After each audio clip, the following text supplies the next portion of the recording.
All right, what's up, everybody? Cowboy Friday, 8:30 a.m. EST, and we just had the PPI data come out. That's producer price inflation, so that is going to affect markets across the board, much like CPI. Some think that PPI is going to affect the stock market more than the PPI. Let's say that again. Some think PPI will affect the stocks more than the CPI. Say that properly. We'll see about that. In fact, let's jump into the charts, see what the data says first, and then we'll take a look at the SP 500 futures to see if we can get a sneak peek as to what's going to happen when the market opens. Good morning, Lisa. Good to have you in. So let me just go ahead, manipulate the screen a little bit here, and crack open our data. Do a little zoomy zoom here. Okay, so Friday the 12th. Okay, now PPI came out a little bit warm. Yesterday's CPI data came out a little cool, indicating that inflation has gone down on the consumer side. However, we're seeing the CPI come out a little warm, and that means the inflation is a little bit greater than expected on the producer side. This is all data that's been gathered by purchasing managers at companies saying that the prices of things have gone up. Okay, that's where this data comes from and what it means. And I would imagine that this is going to be upstream from consumer inflation, right? Things get produced before they are consumed. Things that were produced end up on the shelves months or weeks later than they were produced. So consumers see it later. This might indicate that CPI comes out a little warm next month. We'll see about it, right? With all of that, let's jump into the charts. I'm going to go to the SP 500 futures, right? So the market's not open yet.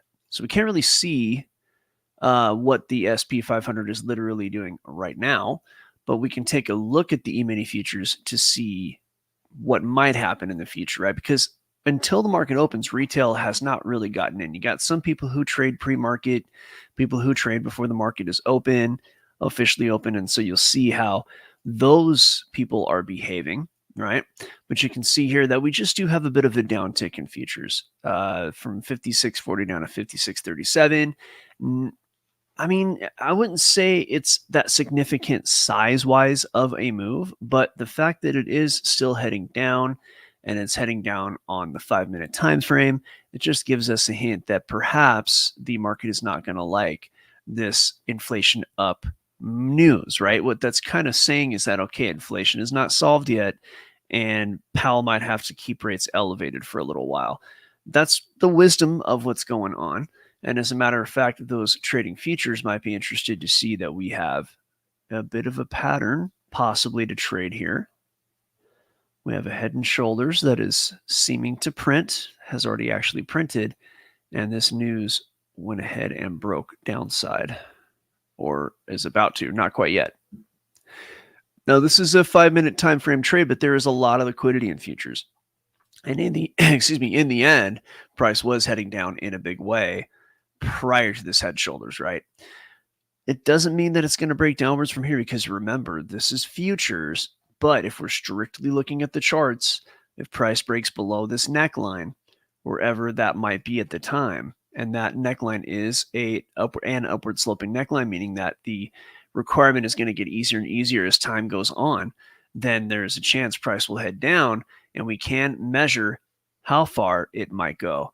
Now, I would call this a bit of a complex head. You get kind of a double head here, if you will, but that's fine. That still works in my book for head and shoulders as far as how mine test. Price is heading back up just on these candles right now. It doesn't mean it will continue to. So let's get the measurements out in the case that we do see a breakdown. So I'm going to start with a Fibonacci extension tool, and I'm going to go, let's see, I'm going to start at the level of the head here, but a little off to the right, or the left, doesn't matter. And then I'm going to scroll down to where I touch the neckline directly below the head of the head and shoulders, and we're going to see where the targets are to the downside. And this, again, is going to be a day trade, right? This is a 5-minute chart. This is a very short time frame. This is not necessarily the kind of a trade that your average person is going to take, who likes to, put a trade in on Tuesday and pull it out 3 months later. This is more somebody who actually trades full time is probably going to do something like this, right? And the downside targets are going to be at about 56.35 and 56.32. So it's a pretty tight trade here, but again, these indexes have a lot of liquidity. So, given that you have a good broker, you should be able to take advantage of that, right?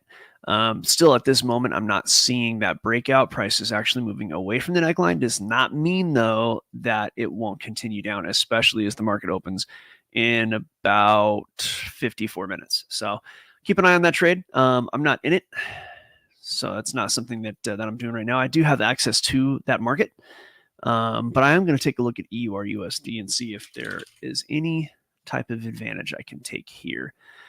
Definitely a spike downwards here, and let me back out of this time frame and see how the general look is. I did make a little money last night trading the European session on this move up, and I did take profit actually this morning as it reached this this multi-level peak, right? So what we really see here on the euro, and this is on the daily chart, this is very high time frame. This is looking at price action going back to March, is a bit of a range developing right here. And this range is starting to look more and more recognizable. Prior to this, it was a bit messy. Wasn't really that well defined, but now we're starting to see some decent, consistent pivots at the tops and bottom of this range. So I'm relatively comfortable saying this is a range. Again, we could see it inch up a little higher, but right now that's where it is. And the range traders probably would just go ahead and short this. They wouldn't really worry too much about anything else. And in the current environment, given that we're in the middle of the summer, we're in the middle of when things slow down, this is actually a pretty decent trade. I would like to wait for some conditions to line up because algorithmically high time frame, everything is bullish. So again, not a bad trade, but everything's bullish high time frame. Now the volatility is relatively low, so that means that there's a decent case for price, as bullish as it may be, wanting to go ahead and reject downside. So this kind of a trade is, you could have a pretty tight stop with a pretty good risk to reward ratio. And as you can see, price, as bullish as it might be, may do like it did before, where it tries to go above numerous times and then rejects over and over again until finally the energy of the bulls wears out and you see price consolidate towards the bottom here, right? So that could happen right now.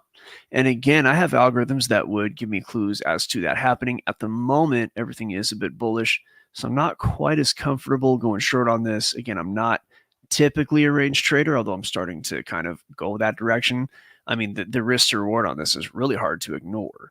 Now, what might happen if price were to break out, right? If price broke above this range, this consolidation breakout, that's actually a healthy trade as well.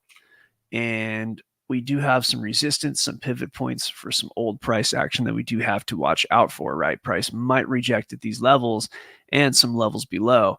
But if this were to break out, then we do have an idea of where it might go based on a few things. We're going to go with Fibonacci here. And we do have some targets right here at $1 and 9.636 cents. And again, at $1.10.4 cents. Those are some targets that we can consider for, for this trade. If it were to break out, it has not broken out. And again, the low volatility has it to where I wouldn't be surprised to see it actually reject to downside. So I'll go ahead and keep my eye on this, watch the algos, and possibly take a trade. I'm guessing, and I know I said the algos are bullish, but I'm guessing this might break downside because you got a considerable amount of resistance topside here. You have pivot points, it looks like 5 of them, that might be applying downward pressure and not allowing this to go. Technically 1, 2, 3, 4, 5, and all these other, there's a few more in here, but these are the 5 that really stick out. So I'd watch out for that. Watch out for that short. Decent chance it'll be a good way to go. A lot of people like to buy momentum, especially if you're in like crypto. You make a lot of money just going with the crowd. However, this is not crypto, right? And even crypto right now is hurting people who want to try to buy momentum because the market is slow. It's a summertime, post-halving pullback. Those often take months, as many as 5 months in the past. And we don't want to be too stuck on what's happened in the past because there's only been a few halvings. Speaking of Bitcoin, let's go ahead and take a look at what's going on with it. You know what? Actually, we're going to save that for the live. For the private group. So remember, we do these shows for 10 minutes. We actually offer for you to come in and ask for charts.